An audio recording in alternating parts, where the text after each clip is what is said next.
Hello friends, good morning সবাইকে। নতুন একটা নোটিশ দিয়েছে WBNC থেকে।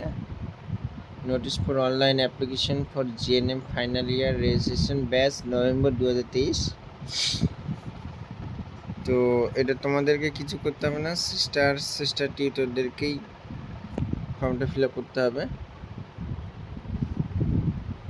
25/6/24 থেকে 9/7/24 মধ্যে ফর্মটা ফিল আপ করতে হবে। wbnc.wbhill.gov.in ইউজার আইডি পাসওয়ার্ড দিয়ে খুলে ট্রেনিং করেছিল for fresh candidate 1/10/24, training 30/9/23, for receipt candidate 30/9/24। তারপর দেখে না